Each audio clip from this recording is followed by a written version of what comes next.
Yes, yes, sir. My work before the short adjournment, I was addressing the legal test which applies to biblical guidance, and I have just completed my submission on section 10 of the Yes. I'm shortly going to turn to the cases, but before I do so, I want to take your lordships and your ladyship back to section 21 of the Animal Health Act 1981, which is the provision considered in the Welsh Minister's case.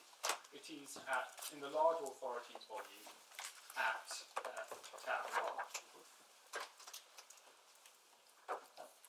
My lord and my lady, the court will see that section 21(2) of the Animal Health Act 1981, which was an issue in the Welsh Minister's case, is cast in quite different terms. So it's not a provision that's framed simply in terms of purposes. The Minister has to be satisfied in relation to a specific geographical area of various matters which are set out in that provision.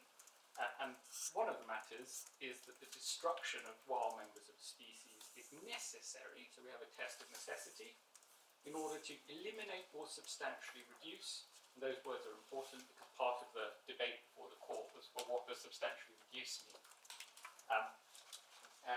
And it is so satisfied. It's only in those circumstances that the power arises. He may then, subject to the following provisions of the section, by order, you need a statutory instrument in order to invoke this power, provide for the destruction of wild members of that or those species in that area. And we start by asking the question, why is it that this power is specified in much narrower terms and you have the procedural protection of a statutory instrument? It's not anything to do with the relative importance of protecting the welfare of wild animals on the one hand and the disease control, the public interest in disease control on the other. It's rather to do with the onerous nature of this particular power. What I mean by that is that an order under section 21 will authorise entry into private land without consent in order to provide for the destruction of wild species. That becomes apparent from over the page from subsections 6 and 7. The subsection 6 imposes the requirement of to inform landowners, occupiers of land, before destruction commences. Subsection 7 also notes that when an order is enforced, the Minister has all sorts of other powers, including to erect fences and other obstacles on private land. And that's a consequence of an order being made. One can readily understand why there's a power framed in terms of necessity and specific geographical area if the consequences are as provided for in 21(6) and 7. With that statutory context, I then turn to the Welsh Minister's case, which is at tab 15 of the same volume. I'll take the court straight to paragraph 77, which contains the essential reasoning on which Mr. Turney relies. This language has to be read carefully on context in my submission. Lady Justice Smith begins the paragraph by stating, I do not think it is disputed. So the points which she then recites were common ground before the court. The section 21 consideration of whether destruction of members of a wild species is necessary to eliminate or reduce the incidence of disease in animals must be based on scientific evidence. Hunch and anecdote would obviously not be sufficient, nor would impermissible extrapolation. I make two observations on that language. Firstly, there is no basis for confining the meaning of the word scientific evidence in the way Mr. Turney has suggested.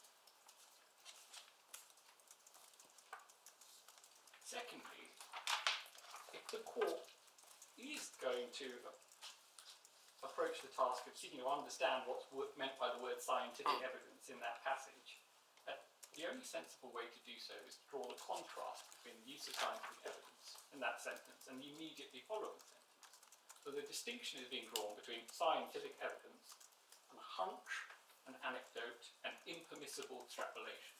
The obvious inference being permissible extrapolation on any view is a form of scientific evidence which the court was not disputing in its remarks. I think more generally one's got to be a bit careful about reading what is an observation in the context of a case which was being conceded as if it were a statute. We should see authority cited in support of the propositions that the authority supports, not picking out the odd sentence here and there. And so I'm speaking for myself, a sort of detailed analysis of the language of these three sentences isn't going to help very much. Your basic point is that Lady Justice Smith was talking about the case before her, which had a different statutory provision, and in any event, if you look at what she said and were minded to read it over into this case, the Secretary of State has not transgressed. And that's what it comes to. Absolutely. The only other point I would make, and this is just for the court's reference, I refer the court to paragraph 63 of the judgment, in which Lord Justice Hill sets out the facts and actually sets out the advice on the basis of which the order was being made. And the Chief Veterinary Officer in that case had advised, see that from paragraph 63, that a blanket application across Wales was not appropriate. So it's a completely different case.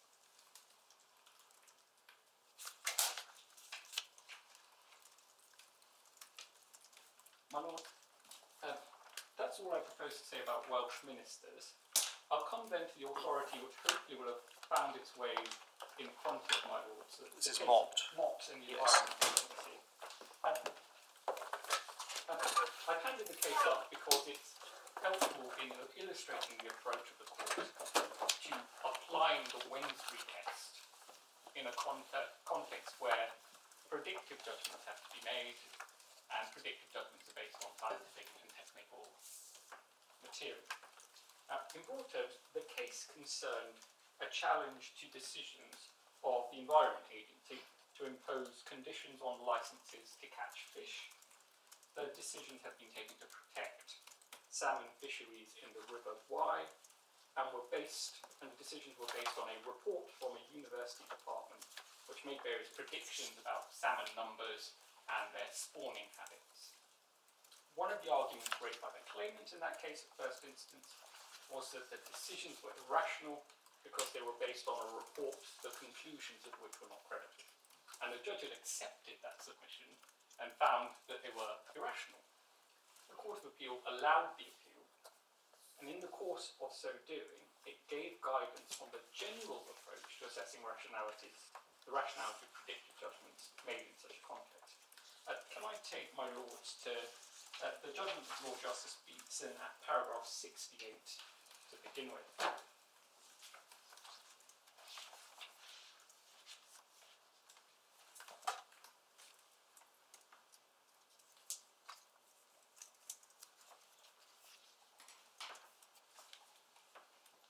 Lord Justice Beatson starts at paragraph 68 by considering the approach. He says, my starting point in considering the contention that the judge in this case has not accorded sufficient weight to the nature of the exercise or the expertise of the agency is the approach a judicial review court should take when considering a challenge to the decision of a designated regulator that is the result of an evaluation and assessment made using scientific material as to what might happen in the future and is in that sense predictive. Lord Justice Beatson points out that the parties had informed attention to the principles to the court, but submissions were made after the hearing. Paragraph 69 identifies various cases that were relied upon. Over the page, it's noted that in light of those authorities, it was common ground that in principle the court should afford a decision maker an enhanced margin of appreciation in cases such as the present involving scientific, technical, and predictive assessments. And that should be understood in context. That's an enhanced margin even under the Wednesbury test. Paragraph 70, the judge correctly recognised that it was not the function of the court to form its own view as between the views of different experts in the technical area, and that he was concerned with the rationality of decisions. Paragraph goes on in the final sentence. He did not, however, address the particular issues that arise from dealing with decisions based in part on scientific assessments, which involve a predictive element. And then Lord Justice Beatson summarises the principles we get from the cases, starts with the abolition of vivisection case and the Downs case. Those, he says, are decisions of this court in which challenges had succeeded at first instance, but appeals by the defendants were successful in broad terms because this court considered the judge had substituted his own inexpert view of the science for the view of the decision maker, which was based on and I emphasise the word, tenable expert opinion. He then goes on to address the abolition of vivisection case, and in the second sentence deals with the judgment of Lord Justice May. The judgment was given by Lord Justice May, with whom Lord Justice Dyson and Moses agreed. Lord Justice May stated in paragraph 1 that a challenge to a composite scientific judgment based more upon an expert analysis of scientific material, the type of decision that is intrinsically less amenable to a successful judicial review application. And at paragraph 54, in the context of perversity arguments, that analysis of apparently competent expert scientific opinion is not a proper subject of judicial review procedures. He then goes on to deal with the Downs case, which provides further support, and quotes from the judgment of Lord Justice Sullivan, who says that it was an EU law case, so they were dealing with the threshold of manifest error rather than irrationality, but the hurdle of manifest error in such a highly technical field was a formidable one, and that hurdle was not crossed in the case before the Court of Appeal. Paragraph 74 deals with predictive judgments, and I emphasise the words in the middle of the paragraph, Langton J stated, so my Lord Justice Beatson is referring to Langton J's conclusions in the Selcon case, that the court must be astute to avoid the danger of substituting its view for the decision maker and of contradicting a conscientious decision maker acting in good faith with knowledge of the facts. This was particularly so in the case of a decision maker's educated predictions for the future. Lord Justice Beatson then summarises the position and says the context of these cases and the evidence before bodies whose decisions were challenged are different from the position in the present case, and I of course accept that context is key in this area. But he does derive assistance from those authorities. The final sentence says, notwithstanding the differences and recognising the importance of sensitivity, context and flexibility, I consider that these cases provide general assistance in considering the approach to decisions of the agency. He then goes on to consider whether the judge acted faithfully in accordance with that approach in the case before him, and concludes that the judge had erred. I draw my lord's and my lady's attention finally to paragraph 81 and 82.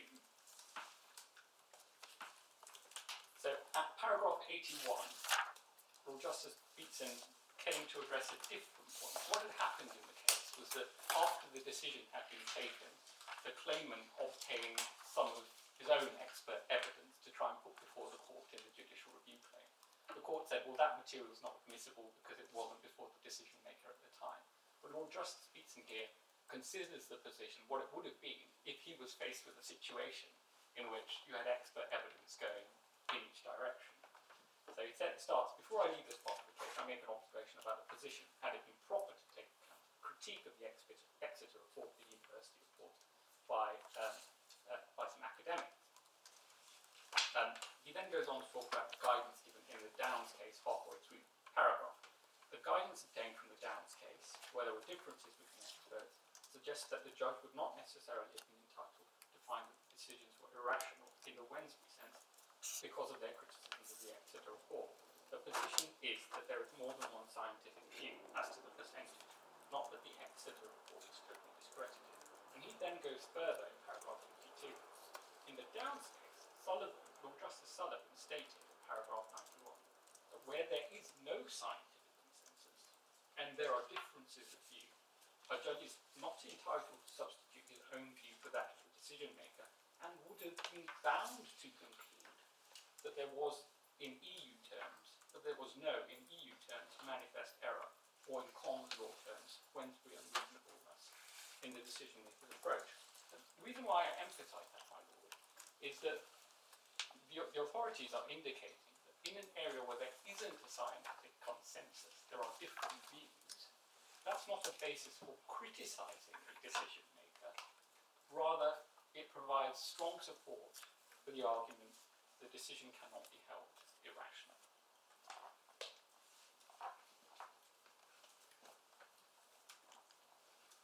That's all I propose to say on the authorities. I'm now going to turn to the second part of my submission, which is to address my argument that I say this appeal is based on a misconstruction of the judgment.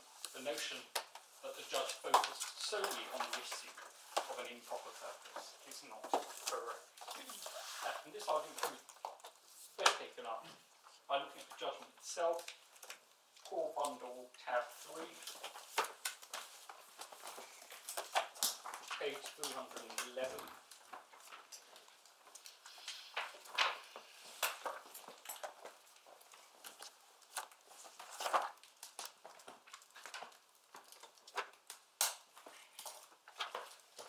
So it's at paragraph 121 that the judge starts to address the argument that the guidance is given inconsistently with section 10.2a of the Protection of Value. And the judge starts by dealing with the judgment in the Badger Trust case, Mr. Justice Ousley, to which Mr. Stoney took the lordships this morning. He sets out what was decided in that case. The judge rightly concludes that he's bound by Mr. Justice Ousley's interpretation of those words unless he thinks it's wrong. He reaches the view that there's no basis to think that the language should be construed in any other way. Paragraph 122, the judge goes on to consider the Secretary of State's actual purpose, and he notes that there is evidence demonstrating that the actual purpose was the prevention of the spread of disease. And in paragraph 123, he reaches that conclusion. Thus, the Secretary of State acted for the proper purpose for which the legislative power in section 10.2a was conferred. In the words of Ousley, in approving the policy on supplementary culling and guidance in natural England, his actions objectively and judged by their intended effect were to prevent the spread of disease. The judge also goes on in that paragraph to emphasise factors which weigh in his own assessment of whether the guidance would rationally serve that purpose. The word importantly, the judge places emphasis on the fact that both DEFRA's chief scientific advisor and the government's chief veterinary officer considered that supplementary culling had a logical and defensible rationale, which was to maintain the reduced rate of infection achieved in a badger population at the end of an intensive cull. He also then notes, albeit only in passing, that the existing empirical evidence is not inconsistent with the policy. There was evidence that it was immediately following intensive culling that the benefits were greatest, but there was also evidence that disease control benefits declined over time. He then goes on, paragraph 124, to address the other aspect under section 10.2. The issue thus becomes, so it's clear on the judge's own language that he's dealing with the same point, but a different aspect of it. The issue thus becomes whether acting in this way under his statutory powers, the Secretary of State's actions were otherwise brought in public law terms. In my view, it cannot be said that he acted irrationally. The judge then reiterates the factors he's considered above. He notes that there's a scarcity of evidence, and for the avoidance of doubt, when the judge is referring to scarcity of evidence, that's the absence of empirical evidence. He's not there suggesting, I'm dismissing the chief veterinary officer's opinion. That will be entirely inconsistent with what's been said in the immediately preceding paragraph. And he also refers to the international evidence, but then again emphasises over the page, as I have said, both the Secretary of State's chief scientific advisor and the government's chief veterinary officer will support against that background a policy of maintaining a reduced badger population through supplementary culling. It cannot be said to be irrational when coupled the commitment to change tax as evidence became available. So, my lord, I say ground 2 is based on a misconstruction of the judgment because it's not the judge hasn't purely confined himself to considering improper purposes. He's gone on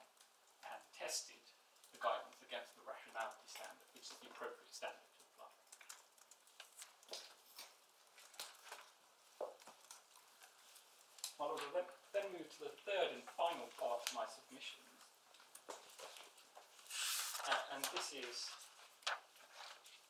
my submission that the judge was entitled to reach the conclusion he did on rationality.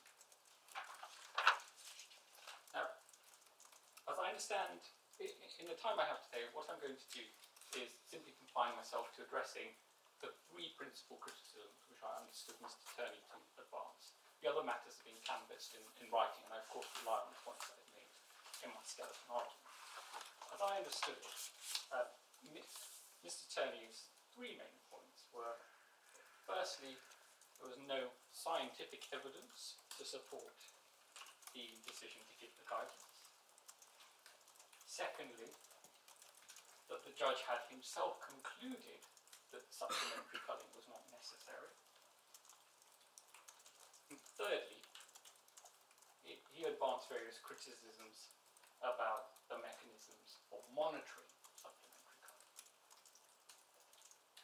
Can I start with the argument that there was no scientific evidence to support supplementary culling? My response is as follows. Firstly, I don't accept that there was an absence of scientific evidence to support supplementary culling. The Secretary of State benefited from the expert advice of the Chief Veterinary Officer, the Chief Scientific Advisor, and experts within the Animal and Plant Health Agency and within DEFRA itself. Their advice was based on a professional assessment of the existing empirical evidence relating to the randomised badger culling trial. Secondly, it's not sufficient for the appellant simply to assert that there was an absence of evidence without identifying the evidence that would be required to sustain a decision as rational.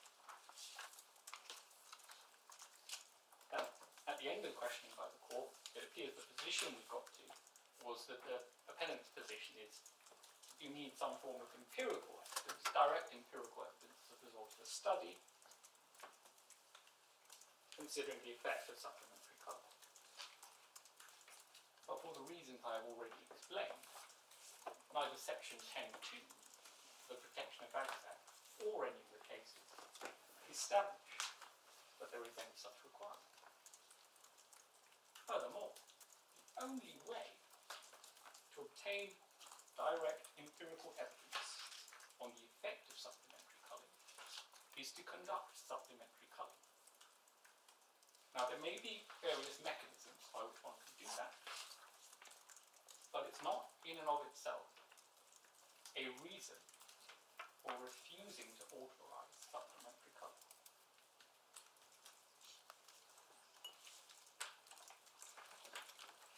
I then turn to the argument that the judge concluded that supplementary culling was not necessary. And again, I say that this is a misconstruction of judgment. Can I invite my lords and my ladies to take up the judgment again, Core Bundle tab 3. I'd like to start at page 254.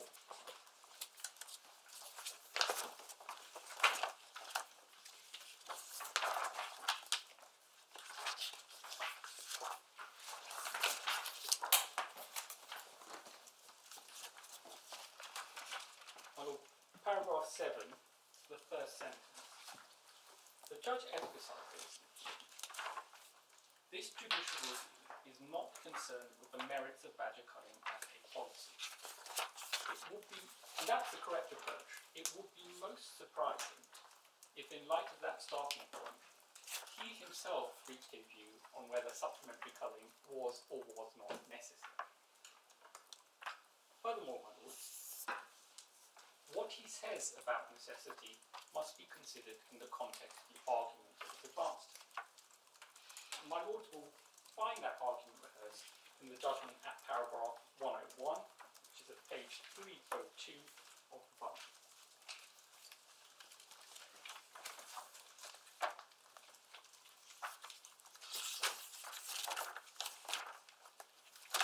So the judge starts. That led to Mr. Turney's submission that consultees were misled. So this point is, it's in the context of fair consultation arguments about the language that's used in the consultation document. Consultees were misled, first in paragraph 1.3, that supplementary necessary for the prolongation of the control benefit. And then the judge identified why it was said that was misleading.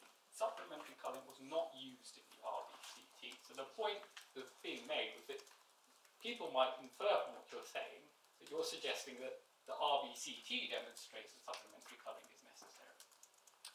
The secondary point that's being made in the final sentence is that to suggest that supplementary culling was necessary was to exclude other approaches, such as the do-nothing option. So again, it's a fair consultation argument. It's saying, by using the word necessary, what you've done is that you've led consultees to believe that there aren't other options, or they can't propose other options. Now the judge goes on to deal with both of those arguments. He deals with the lack of alternative options argument at paragraph 107 to 109.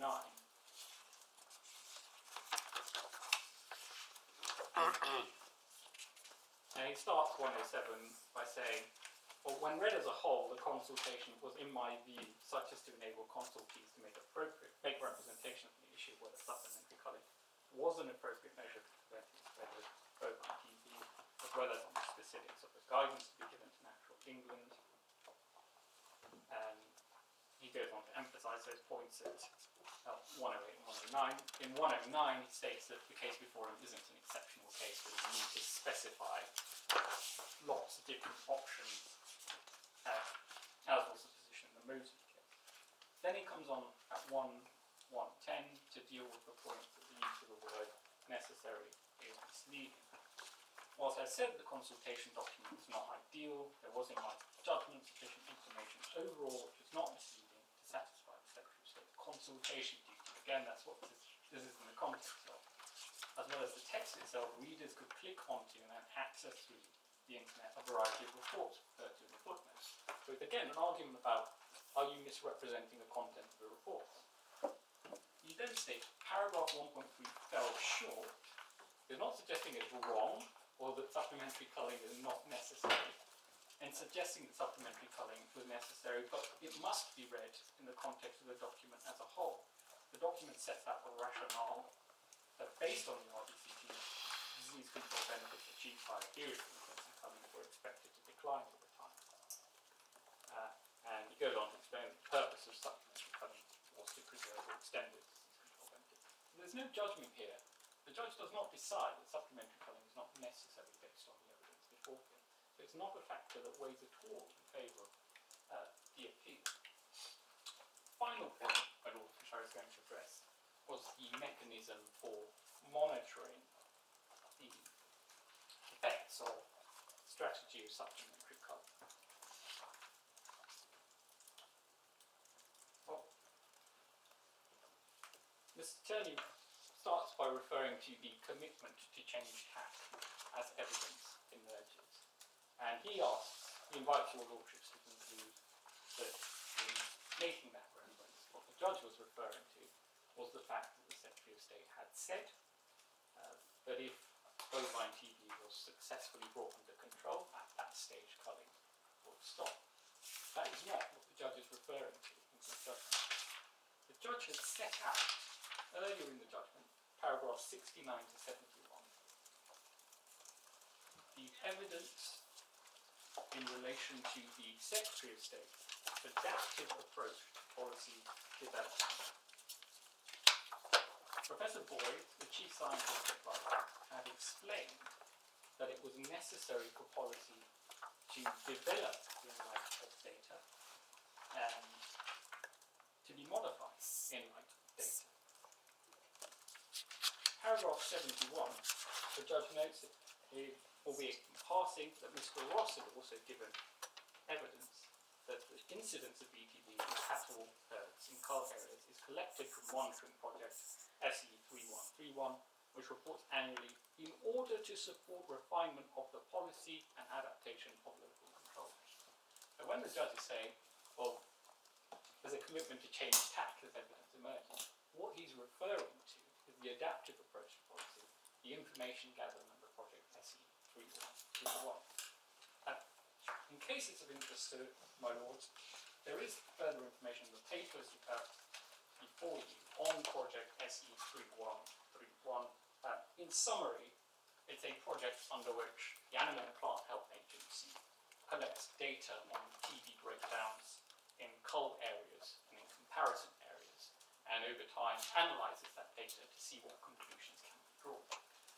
You find an explanation of Project SE 3131 in Mr. Ross's witness statement at paragraph 27A, which is Supplementary Bundle, tab 2, page 279, and there's also a document describing Project SE 3131, the Supplementary Bundle, tab 2, pages 310 to 311.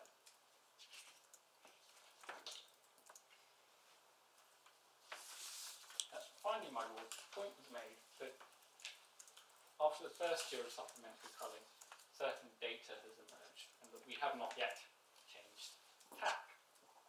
This point, with respect, goes nowhere. It's based on evidence that postdates that both the decision on the challenge and the decision from which the appeal is being brought. In any event, we were not taken to the relevant correspondence. Honestly, my lords, the reference to it, it's Supplementary Bundle, tab 3, pages 535 to 539. What the documentation illustrates is the Secretary of State is keeping the effects of supplementary culling under review, monitoring. But the point is that as yet, sufficient data has not emerged to allow reliable statistical analysis to be completed.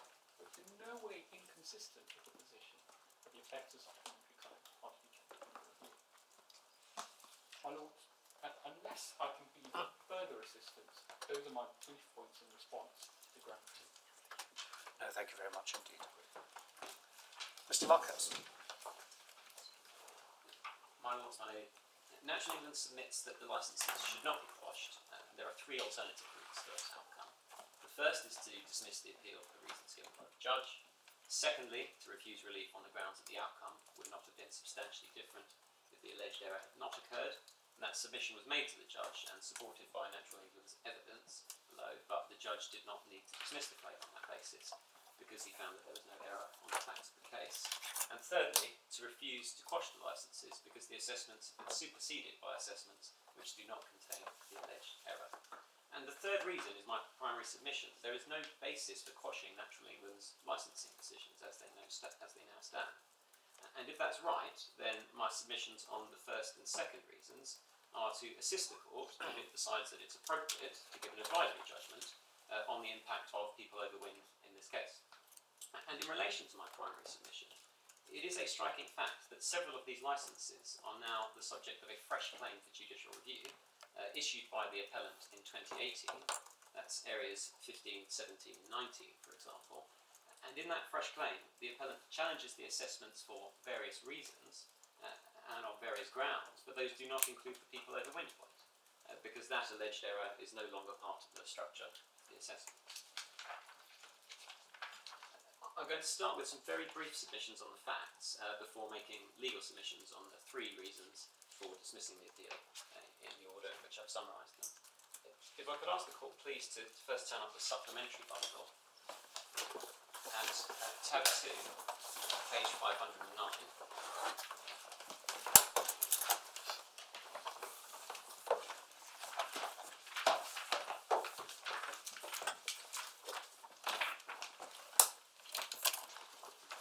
This document is the second witness statement of Dr. Hayden. It's paragraph 37 that I wanted to take the court to. And this is Dr. Hayden's evidence about the very low levels of disturbance associated with culling activity.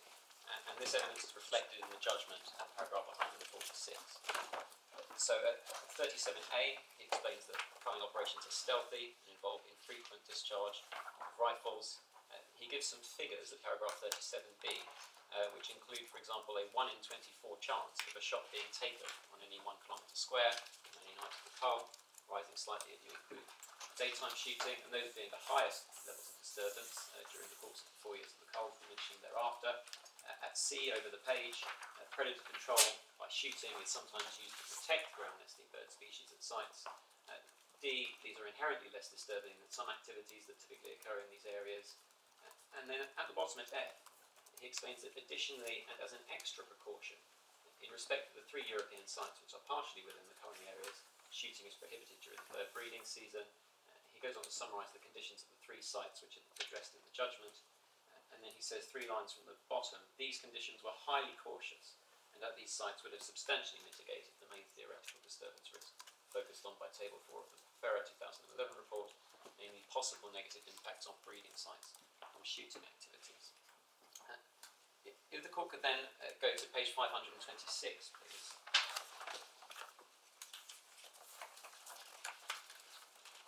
And this is the witness statement of Mr. Druitt, who's a senior specialist in ornithology. In paragraph 25, at the top of page 526, he makes a similar point. In conclusion, the nature and low frequency of the shooting activities means that they are unlikely to result in significant disturbance of SPA Ramsar site birds. The restrictions on shooting during the breeding season in the vicinity of some sensitive habitats will further reduce the risk of any harmful effects. So it's a 2-stage approach there. These are inherently very undisturbing activities by their nature, and then there are additional and highly precautionary conditions. And it is possible for an authority to agree or to impose restrictions which are ultra precautionary, in the sense that they go further than would be required in order to conclude that there will be no adverse effect on bird populations for the purpose of the habitats regulations. And that was what happened in the Champion case in the Court of Appeal. The court noted that an authority might elect to impose conditions which address situations that are not in themselves considered to involve a likelihood of significant adverse effects. In that case, it was dealing with monitoring of runoff into waterways. And just for the court to note, that's in Natural England's Supplementary skeleton at paragraph 22. References are given to Champion in the Court of Appeal, which is Authorities Bundle 22, paragraphs 44 to 45 and 48, which is approved by Champion in the Supreme Court, which is Authorities Bundle tab 24 at paragraph 29. And as my Lord saw this morning when looking at section 10.2 of the Protection of Badgers Act 1992, wasn't my lady, the licensing discretion provides the power to issue licences subject to conditions specified in the licences. So there's a broad power to impose conditions, and Natural England has broad statutory purposes of nature conservation. If the court could just keep open the supplementary bundle, I just want to briefly also look at the judgment in the core bundle at tab 3 and where those points are picked up there.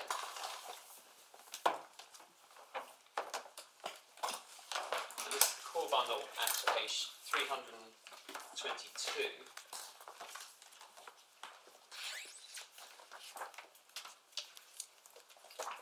At paragraph 146, the judge addresses the evidence of Dr. Hayden and Mr. Druitt that I just took the court to.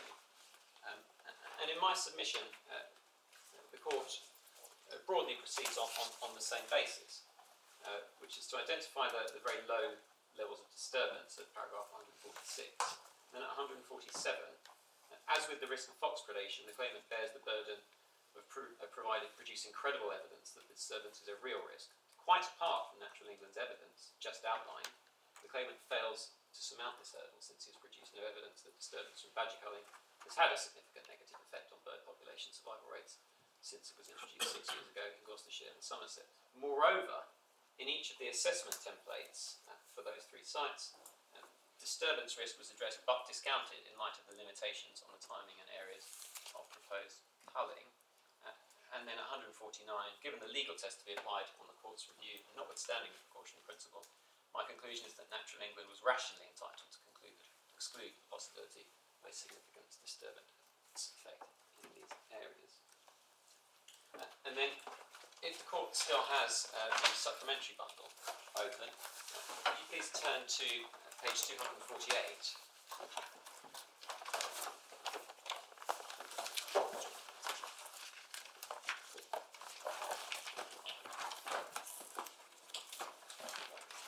This is the first witness statement of Dr. Hayden.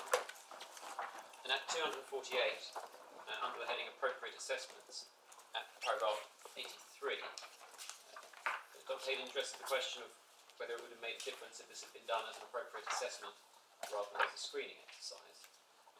His evidence is, as I have described above, all of the sites the claimant has identified were judged by Natural England to be sites where we could exclude the possibility of a significant effect, i.e. a screening decision, taking into account the mitigation measures that were agreed with applicants and which formed licence conditions.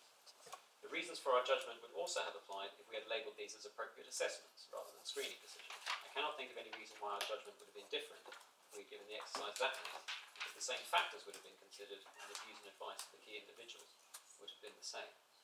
85. I've never been involved in a public consultation in the context of an appropriate assessment.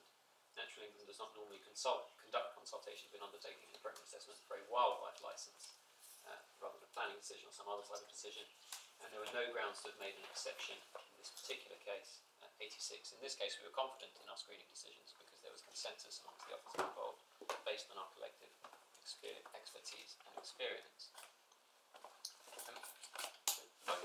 Then please finally go to the new HRAs bundle, which I hope the court has. It's a white bundle called New HRA Templates on the spine.